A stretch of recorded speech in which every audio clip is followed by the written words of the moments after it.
Here's our little mini section on how to convert grams to moles, moles to grams, and what the heck a mole is. So to start you off with a little chemistry humor slide there.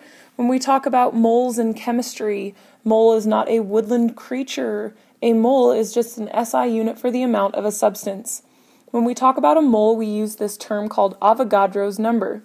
And Avogadro's number is simply stating that there are 6.022 times 10 to the 23rd particles, atoms, ions, molecules. That word particles is really interchangeable for a whole lot of things that we'll talk about when we're converting, but it just means that many things per 1 mole. And it's really just like saying that this is a dozen. So it's like saying an amount, like a dozen or 1 dozen eggs is 12 eggs. It's like saying 1 mole. When we're talking about moles, is that many particles or that many ions, etc. And we can use the periodic table, and we'll talk about this in a minute. We can use the periodic table and say that those moles of a substance can also weigh a certain amount. Just like if I were talking about eggs, 12 chicken eggs weigh a different amount than 12 ostrich eggs, but it's still 12 eggs. And so we will talk about moles in the same regard. There's just an amount of a substance. So molar mass is the mass of 1 mole of a substance. We're going to find that mass from the periodic table. So if you look at the periodic table in your agenda or a periodic table given to you by one of your teachers, we can see that a mole of carbon, if you find carbon on the periodic table, you see that carbon has a mass of 12.01. So hit pause really quickly and go ahead and find how much silicon weighs and how much gold weighs.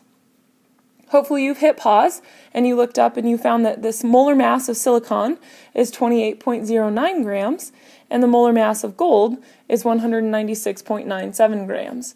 And when we talk about molar mass, we want to make sure we talk about the units.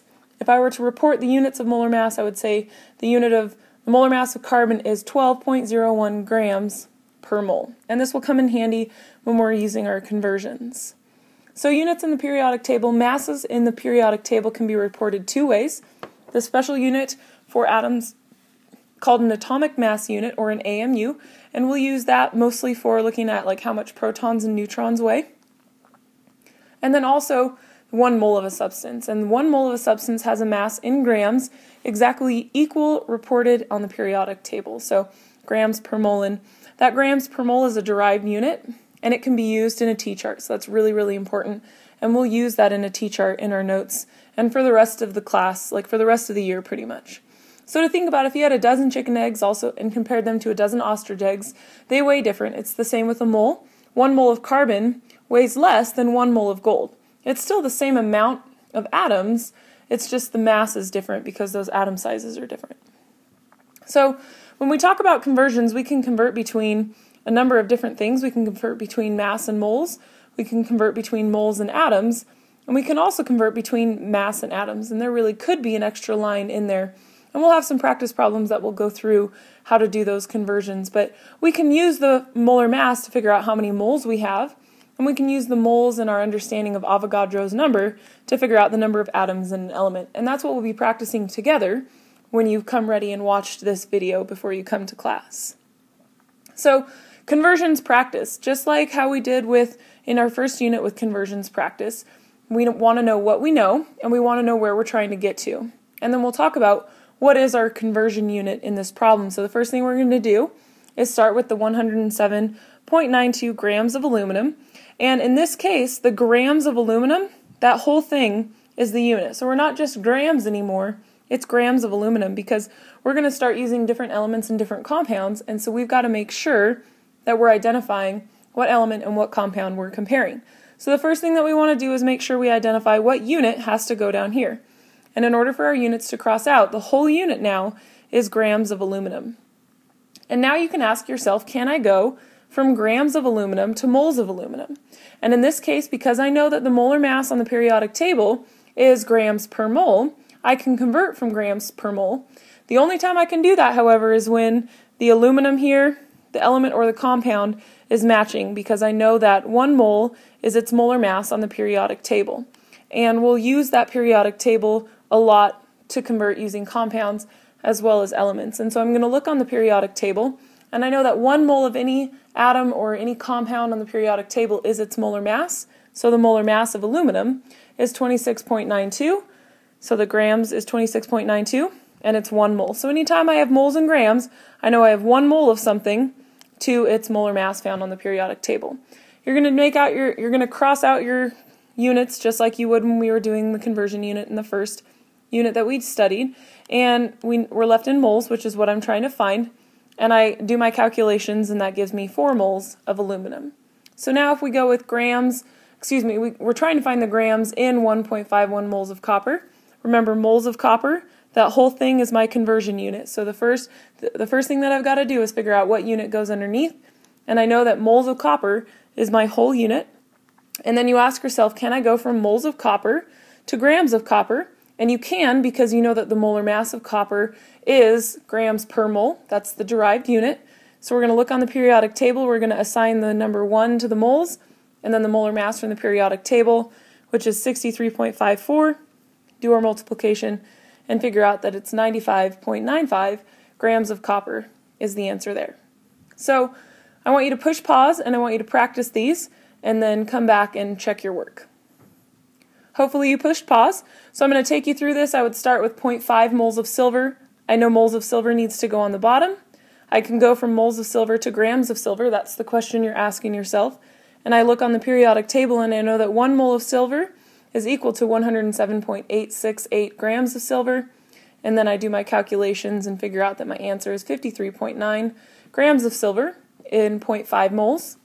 So then on the second problem, 124 grams of magnesium, I need to put grams of magnesium on the bottom, and then I can go to moles of magnesium. And I know from looking at the periodic table, 1 mole of magnesium is 24.3 grams of magnesium. So when I do my calculations there, I calculate that it's 5.1 moles of magnesium. So hopefully that was relatively easy because of our T-chart knowledge from the first unit.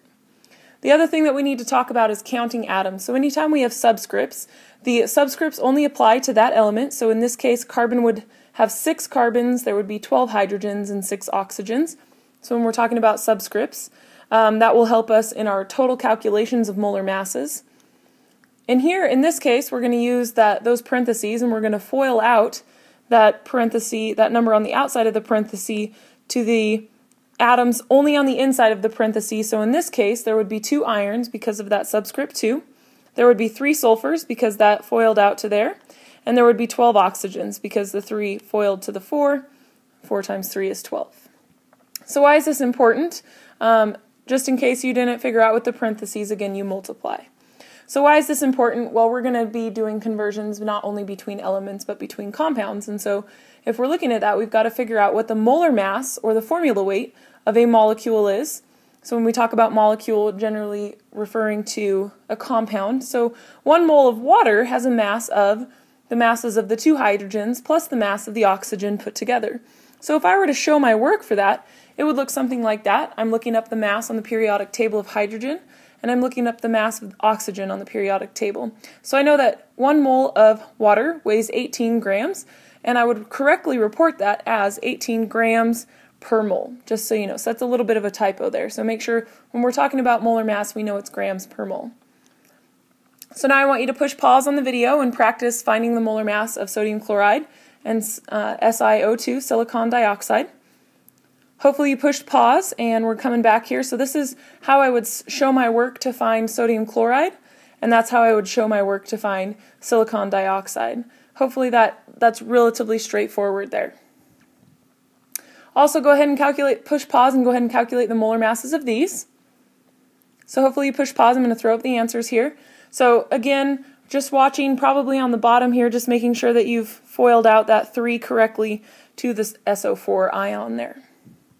So then when we're looking at grams per mole, the reason why this is important is because now I can also use that in a conversion unit. So I'm going to start with what I know, 50 grams of water.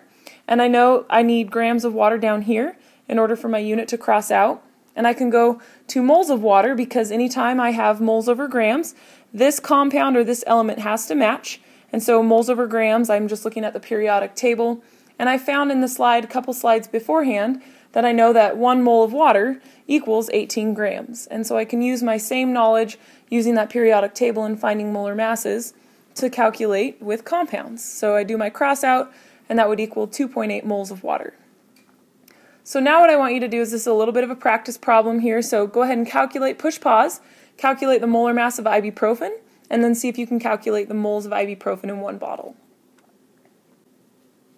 Okay, so hopefully you pushed pause. I'm going to walk you through, so I know that there's 12 carbons. I'm going to multiply that by 13, which gives me 156 grams. There are 18 hydrogens, multiplied by 1 obviously gives me 18 grams, and there are 2 oxygens multiplied by 16 gives me 32 grams. And I add all of that up, so the molar mass of ibuprofen is 206 grams per mole. So now the bottom question asks me 33 grams, how many moles of ibuprofen are in one bottle in 33 grams? So I'm going to start with what I know, the 33 grams of ibuprofen, and I know that grams of ibuprofen has to go down here, so I'm going to put that unit in there. And I know that I can go grams to moles because I know that 1 mole of ibuprofen is 206 grams. I'm going to cross that out, and I get that there are 0.16 moles of ibuprofen in one bottle. So hopefully from there you are understanding how to convert grams to moles, and you'll be ready to do your practice problems in class. Thanks for coming prepared to class.